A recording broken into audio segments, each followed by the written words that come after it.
اور کسی کو کم دی ہیں. ٹھیک ہے. پھر اللہ سبحانہ وتعالیٰ نے یہاں پر بہت ہی امپورٹنٹ بات کہی ہے کہ جو مرد ہوتے ہیں وہ نگران ہیں. آپ کو پتہ ہے کہ اللہ سبحانہ وتعالیٰ نے مردوں کو، لڑکوں کو، آپ سب بوائز کو اللہ تعالیٰ نے امپورٹنس اس بات میں دی ہے کہ یہ جو ہے نا یہ ایک سٹیپ اوپر ہیں لڑکیوں سے. اللہ تعالیٰ نے فرمایا کہ جو مرد ہوتے ہیں نا وہ نگران ہوتے ہیں اور نگہبان ہوتے ہیں. یہ گھر کی پوری رسپانسبلٹی سنبھالتے ہیں، ان کے کندھوں پہ پورے خاندان کی ذمہ داری ہوتی ہے اور ان کو بہت رسپانسبل پرسن بننا ہے، سوسائٹی کا ایک یوزفل رسپانسبل پرسن بننا ہے. اور گرلز کو چاہیے، چاہے وہ وائف ہو، چاہے وہ مدر ہیں، سسٹر ہیں، ان کو چاہیے کہ وہ اگر تو وہ سسٹر ہیں تو وہ اپنے بھائی کی رسپیکٹ کریں گی اور ان کی بات مانیں گی. اگر وہ وائف ہیں تو وہ اپنے ہسبینڈ کی رسپیکٹ کریں گی اور اپنے ہسبینڈ کی بات مانیں گی. اور اسی طرح تمام جو گرلز ہیں جو اپنے گھر میں ان کے فادر کی اور اپنے بڑے بھائی کی بات مانیں گی، اور جس سے وہ منع کریں گے کوئی بھی چیز ہوگی ان کی اوبے کریں گی. اور وہ ہمیشہ اچھی بات کو ہی اوبے کرائیں گے، بری بات کو تو نہیں اوبے کرائیں گے نا، ہمیشہ اچھی بات کہیں گے. تو اس لیے مردوں کو اللہ تعالیٰ نے یہ ایک فضیلت دی ہے کہ وہ نگران ہیں، وہ پورے فیملی کے نگران ہیں. ٹھیک ہے. اللہ سبحانہ وتعالیٰ نے فرمایا ہے الرجال قوامون، الرجال قوامون. الرجال کہتے ہیں مرد، اور مرد قوام ہیں. قوام کون ہے؟ اب دیکھو اس میں لڑکیوں کے کتنے مزے ہیں. اب لڑکوں کو تو باہر جانا پڑے گا ڈیلی جاب کرنے کے لیے، کما کے لائیں گے، محنت کریں گے، اور لڑکیاں آرام سے شہزادی بن کے گھر بیٹھیں گی، گھر کے کام کریں گی، اور گھر میں وہ کوئین بنیں گی، پرنسس بنیں گی، ہے نا؟ ایسے ہی ہے نا. ان کو باہر جا کے گرمی میں سردی میں کام نہیں کرنا پڑے گا، ہے نا؟ کتنے اللہ تعالیٰ نے کتنا پیار سے رکھا ہے نا. اللہ سبحانہ وتعالیٰ کا یہ پیار ہے. پتہ ہے کیوں یہ اچھا یہ چیز اللہ سبحانہ وتعالیٰ نے اس میں کیا اللہ کی حکمت ہے؟ یہ حکمت ہے کہ اللہ تعالیٰ نے مرد کو وزڈم بھی دیا، اس کے ساتھ ساتھ اللہ تعالیٰ نے اس کو فزیکلی اسٹرانگ بنایا ہے. مرد جو ہوتے ہیں وہ فزیکلی اسٹرانگ ہوتے ہیں، تو اس لیے اللہ تعالیٰ نے انہیں قوام بنایا ہے. ٹھیک ہے. اللہ تعالیٰ نے مرد کو کیا بنایا ہے؟ قوام. اور جو نیک عورتیں ہوتی ہیں وہ فرما بردار ہوتی ہیں، اوبیڈینٹ ہوتی ہیں. پھر اب جو بہن ہوگی وہ اوبے کرے گی اپنے بھائی کو. ٹھیک ہے. اسی طرح اپنے فادر کو، بیٹی جو ہوگی وہ اپنے فادر کو اوبے کرے گی. اسی طرح جو وائف ہوگی وہ کس کو اوبے کرے گی؟ اپنے ہسبینڈ کو. تو مردوں کو اللہ تعالیٰ نے عورتوں پہ فوقیت دی ہے. ٹھیک ہے. اس بات کو گرلز نے بھی ماننا ہے اور بوائز نے بھی ماننا ہے. اور پھر اللہ سبحانہ وتعالیٰ نے یہاں پر فرمایا ایک ورس میں 36 میں کہ ایک اللہ کی عبادت کرو اور اس کے ساتھ کسی کو بھی شریک نہ بناؤ، اور والدین کے ساتھ احسان کرو. وَبِالْوَالِدَيْنِ احسانًا، والدین کے ساتھ احسان کرنا ہے، ان کے ساتھ حسن سلوک کرنا ہے، اونچی آواز میں بات نہیں کرنی، ان کے سامنے اونچا نہیں بولنا، آرگیو نہیں کرنا، ان کی بات کو ماننا ہے. اور ان کے جب وہ بیٹھے ہوں تو ان کو تکیہ پیش کرنا ہے. بابا گھر میں آئیں تو ان کو آپ رسپیکٹفلی پانی پلائیں، ان کو اگر کوئی چیز چاہیے وہ لا کے دیں. وہ باہر سے تھکے ہوئے آئے ہیں نا، اور ان کے لیے دعائیں کرنی ہیں. والدین کے لیے کون سی دعا ہے؟ رب ارحمہما کما ربیانی صغیرا. بارک اللہ، ماشاء اللہ. رب ارحمہما کما ربیانی صغیرا. اور اس کے بعد اللہ تعالیٰ نے ہمیں بتایا کہ رشتہ داروں کے ساتھ بھی بہت اچھا سلوک کرنا ہے، یتیموں، مسکینوں اور نیبرز کے ساتھ، چاہے وہ آپ کے ریلیٹیو نیبر ہوں، چاہے وہ کوئی اسٹرینجر نیبر ہوں، سب کے ساتھ آپ نے بہت اچھا سلوک کرنا ہے. اور آپ کے ساتھ بیٹھنے والے، کون ساتھ بیٹھنے والے ہوتے ہیں؟ چاہے وہ آپ کے ساتھ کوئی گاڑی شیئر کر رہے ہوں، چاہے وہ آپ کے ساتھ کلاس میں بیٹھتے ہوں، یا آپ کے ساتھ اسکول میں، کالج میں یا آفیسز میں کولیگز ہوتے ہیں نا، تو اپنے جو ساتھی ہوتے ہیں ان کا بھی خیال کرنا ہے. ان کے ساتھ بھی ان کے حقوق پورے کرنے ہیں، برائی نہیں کرنی، کوئی بھی ان کو بری بات نہیں کہنی، شاؤٹ نہیں کرنا، اور ان کے ساتھ اپنی چیزیں شیئرنگ کرنی ہے، ان کی کیئر کرنی ہے. اور اللہ تعالیٰ نے ہمیں مسلم بنایا نا، we are Muslim, we are polite, we are caring, we are sharing. الحمدللہ. تو ہم نے ان کے ساتھ اچھے طرح رہنا ہے انشاءاللہ تعالیٰ. اور پھر مسافروں کے ساتھ بھی بہت اچھا سلوک کرنا ہے. اس کے بعد اللہ سبحانہ وتعالیٰ نے فرمایا کہ اللہ تعالیٰ آپ پر ذرہ برابر بھی ظلم نہیں کرتا. اللہ تعالیٰ آپ کی ہر عمل کو دیکھتا ہے آپ کو آپ کے عمل کی جزا دی جائے گی. آپ پہ اللہ تعالیٰ ظلم نہیں کرتا. یعنی اگر کوئی کہے کہ اللہ سبحانہ و تعالیٰ نے مجھے کم اجر دیا تو ایسا نہیں ہے. اللہ تعالیٰ تو بہت بڑھا کے اجر دیتے ہیں. اللہ تعالیٰ ایک ایک نیکی کے بدلے 10 گنا اور پھر کئی 700 گنا, اور رمضان میں تو وہ بھی کئی گنا ہو جاتا ہے, ڈبل ہو جاتا ہے. تو ملٹی پلائی ریوارڈ دیتے ہیں اللہ تعالیٰ. اللہ تعالیٰ الرحمن ہے نا, تو اللہ سبحانہ و تعالیٰ اتنا ریوارڈ دیتے ہیں. تو ہم نے نیک اعمال کرنے. اللہ تعالیٰ کہتے ہیں کہ ایک ذرہ برابر بھی نیکی آپ کی ضائع نہیں جائے گی, اس کا اجر ملے گا. ذرہ برابر مطلب آپ ایک ریت کا دانہ کتنا باریک سا ہوتا ہے, اگر اتنی چھوٹی سی بھی نیکی کریں گے نا, چھوٹی سی نیکی کیا, یعنی آپ چلتے ہوئے جا رہے ہوں اور راستے میں کوئی کانٹا پڑا ہو, آپ وہ اٹھا کے سائڈ پر کر دیں اس نیت کے ساتھ کہ کسی کو یہ لگ نہ جائے, تو کیا ہوگا, وہ بھی آپ کی نیکی ہوگی. اگر آپ کسی کو اسمائل پاس کرتے ہیں تب بھی نیکی ہوگی. ٹھیک ہے, الحمدللہ اللہ سبحانہ و تعالیٰ بہت مہربان ہے. اور پھر اللہ سبحانہ و تعالیٰ نے فرمایا کہ جو لوگ کفر کرتے ہیں نا اور رسول اللہ صلی اللہ علیہ وسلم کی نافرمانی کرتے ہیں, تو وہ لوگ جو ہیں آخرت میں پھر پچھتائیں گے اس بات سے. جب وہ دیکھیں گے نا کہ اب ہمارا کیا حال ہوگا, اب ہمیں اللہ سبحانہ و تعالیٰ سزا دیں گے, پھر وہ اس وقت سوچیں گے کہ کاش ہم نے یہ نہ کیا ہوتا. تو اس لیے آپ کو تو دنیا میں پتہ چل گیا نا کہ ہم نے یہ کام نہیں کرنے, تو اس لیے ہم نے دنیا میں ہی ایسی چیزوں سے باز رہنا ہے. پھر اللہ سبحانہ و تعالیٰ نے ہمیں فرمایا کہ نماز جو ہے نا, نماز کے لیے آپ کو اپنے پورے ہوش و حواس میں ہونا بہت ضروری ہے. ٹھیک ہے, یعنی آپ کا دھیان ادھر ادھر نہیں ہونا چاہیے, آپ کا برین بالکل فریش ہونا چاہیے نماز کے وقت. اور پھر اللہ سبحانہ و تعالیٰ نے ہمیں بتایا کہ اگر پانی نہ ملے تو پھر آپ تیمم کر سکتے ہیں. آپ کو پتہ ہے مٹی سے تیمم کیسے کرتے ہیں, پتہ ہے آپ کو؟ اس کے تیمم کے 2 سٹیپ ہوتے ہیں. ٹھیک ہے, 2 سٹیپ ہوتے ہیں. پہلے دونوں ہاتھ مٹی پہ مارتے ہیں, ٹھیک ہے, اور اس کے بعد ان مٹی کو جھاڑ لیتے ہیں اور ہاتھوں کا مسح کر لیتے ہیں اور فیس کا, چہرے کا مسح کر لیتے ہیں. بس یہ 2 سٹیپ ہوتے ہیں اور آپ کا وضو پورا کا پورا ہو جاتا ہے. اگر آپ کو پانی نہ ملے تو تیمم کر لیں. اور پھر اس کے بعد اللہ سبحانہ و تعالیٰ نے فرمایا ہے وَكَفَى بِاللَّهِ وَلِيًّا وَكَفَى بِاللَّهِ نَصِيرًا. اللہ ہی دوست کافی ہے, اللہ ہی ولی کافی ہے.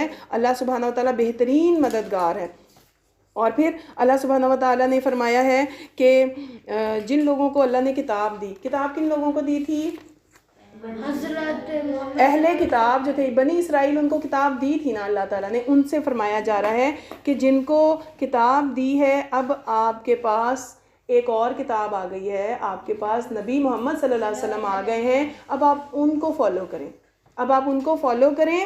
اور اس سے پہلے کہ ہم آپ کے چہرے مٹا دیں, اللہ تعالیٰ نے قرآن میں فرمایا, تو وہ لوگ ان میں سے کچھ لوگ پھر ڈر گئے تھے. وہ لوگ اب ان کو جو سچے تھے نا, دل سے صالح تھے, ان کے دل میں اللہ کا خوف تھا, وہ واقعی میں ڈر گئے تھے اور وہ ایمان لے آئے تھے.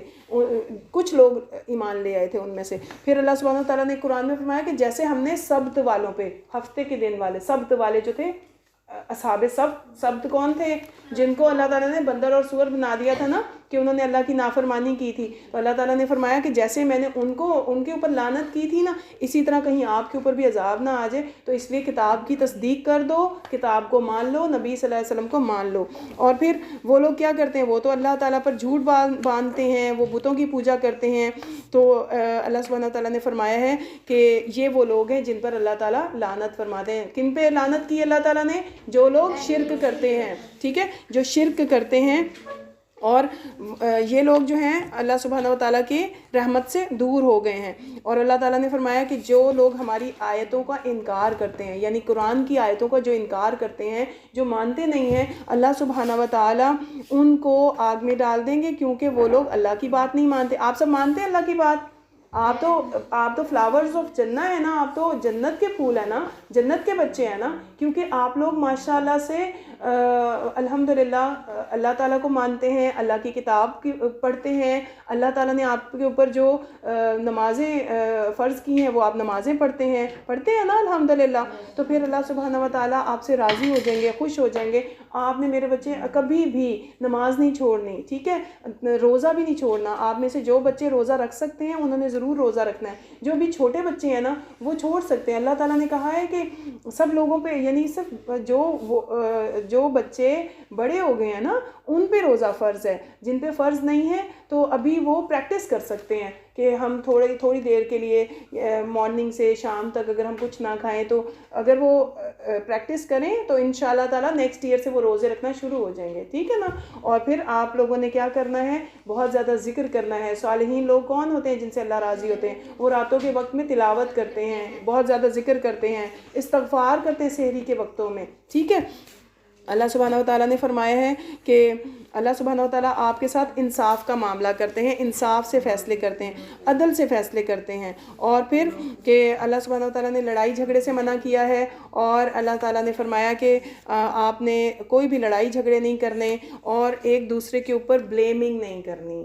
بلیمنگ کیا ہوتی ہے کہ کسی نے غلط کام تو کسی ایک نے کیا ہو اور دوسرے کے اوپر نام لگا دے، الزام لگا دے، تو الزام نہیں لگانا، کیونکہ ایک آدمی نے اسی طرح کیا تھا تو اللہ سبحانہ وتعالیٰ نے اس کے بارے میں پھر رسول اللہ صلی اللہ علیہ وسلم کو بتایا، تو اس آدمی نے جب یہ کیا تو اللہ تعالیٰ نے بہت زیادہ اللہ ناراض ہوئے تھے اس سے۔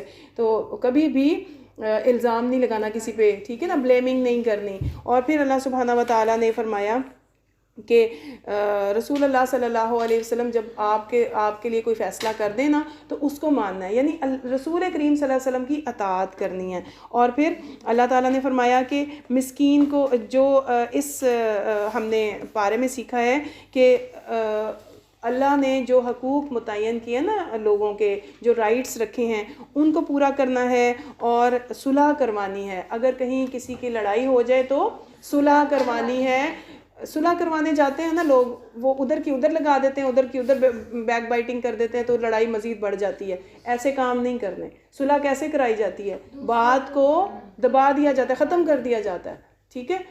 کہا جاتا ہے کہ بس چھوڑ دیں اس کو، دل صاف کر لیں، صلح کرا دیتے ہیں۔ جو صلح کرانے والے لوگ ہوتے ہیں نا وہ اللہ کو بہت پسند ہیں۔ اور پھر اللہ سبحانہ وتعالیٰ کی ہی عبادت کرنی ہے ہمیشہ، اللہ سبحانہ وتعالیٰ پھر راضی ہو جائیں گے انشاءاللہ۔ اور پھر ہمیں اس میں ایک اور بہت ہی پیارا حکم ملا کہ ہم نے کیا کرنا ہے، ہم نے عورتوں کے حقوق کے بارے میں سیکھا کہ اللہ سبحانہ وتعالیٰ نے عورتوں کو ایک تو حق یہ دیا کہ وہ ضروری نہیں ہے کہ وہ باہر جا کے ان کی کوئی ذمہ داری ہے، وہ ضروری ارن کریں، جابز کریں، وہ کرنا چاہیں تو اپنی مرضی ہے نا، لیکن ان کی ذمہ داری اللہ تعالیٰ نے گھر کی دیکھ بھال کی اور گھر کی حفاظت کی رکھی ہے کہ وہ گھر کی حفاظت کریں گی۔ گھر میں کوئی دیکھیں نا، اگر گھر خالی چھوڑ کے جائیں گے تو کوئی چور آ سکتا ہے نا، تو وہ گھر کی حفاظت کے لیے بنی ہے۔ اور مرد جو ہے اللہ تعالیٰ نے انہیں اسٹرانگ بنایا، وہ باہر جا کے کام کریں گے، اور وہ باہر جا کے کام کس لیے کریں گے؟ پورے فیملی کی ذمہ داری ان کے اوپر ہے، ٹھیک ہے۔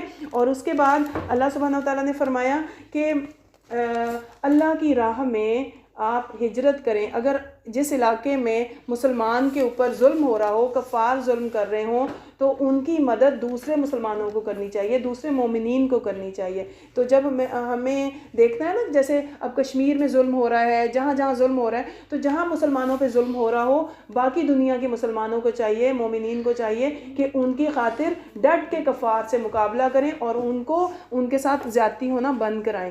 تو اللہ سبحانہ وتعالیٰ ان مومنین کی، ان مسلمانوں کی مدد کرتے ہیں جن کے لیے جہاد کرتے ہیں نا مومنین، جا کے اللہ کی مدد پھر آتی ہے۔ اور اللہ نے پھر ہجرت کے بارے میں بھی بتایا کہ جہاد اور ہجرت کے بارے میں دونوں احکامات آئے یہاں پر کہ ہجرت کیا مطلب ہوتا ہے؟ مائگریشن، ایک جگہ سے دوسری جگہ جانا اللہ تعالیٰ کی رضا کے لیے، اللہ کے راستے کے لیے۔ تو جیسے رسول کریم صلی اللہ علیہ وسلم نے مکہ سے مدینہ ہجرت کی تھی نا، تو ہجرت کرنے کے لیے بھی اللہ سبحانہ وتعالیٰ نے فرمایا، کیونکہ ہجرت میں اور جہاد میں کیا ہوتا ہے؟ بہت مشکلات آتی ہیں، پریشانیاں آتی ہیں، اس میں بھی صبر کے ساتھ اللہ کی رضا کے لیے ہجرت کرنے کا کہا گیا ہے، ایک علاقے سے دوسرے علاقے میں، کہ اگر وہاں پر آپ کو مسلمانوں کو عبادت نہیں کی جانے دے رہی اور آپ کو وہ اجازت نہیں مل رہی، اور آپ جیسے مسلمان رہتے ہیں ایزیلی آزاد ہو کر، اس طرح نہیں رہ پا رہے، تو آپ کسی مسلم اسٹیٹ میں چلے جائیں۔ اور پھر اللہ سبحانہ وتعالیٰ نے یہاں پر ایک بہت ہی پیاری بات کہی ہے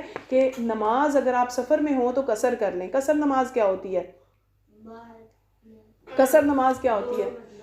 قصر نماز کا مطلب ہے کہ آپ نماز کو ہاف کر لیں، جہاں 4 رکعت ہوتی ہیں نا وہاں 2 پڑھ لیں، ٹھیک ہے، 4 رکعت 2 پڑھ لیں. تو اس طرح فجر آپ پوری پڑھیں گے, ٹھیک ہے, فجر پوری پڑھیں گے. ظہر جو ہے وہ 4 فرض ہوتے ہیں تو 2 پڑھیں گے. اسی طرح عصر 4 فرض ہوتے ہیں تو 2 پڑھیں گے, اور مغرب 3 ہی پڑھیں گے. اور پھر عشاء میں کیا کریں گے, 4 فرض ہوتے ہیں تو 2 پڑھیں گے اور وطر پڑھیں گے, 2 فرض اور ساتھ میں وطر پڑھیں گے. تو یہ قصر نماز ہوتی ہے, اور یہ اللہ سبحانہ وتعالیٰ نے ہمیں کنسیشن دی ہے جب آپ سفر میں ہوں. اور پھر ایک بہت ہی پیاری بات, مزے کی بات, کہ اللہ تعالیٰ نے صلاۃ الخوف کے بارے میں بتایا. اس نے کیا, صلاۃ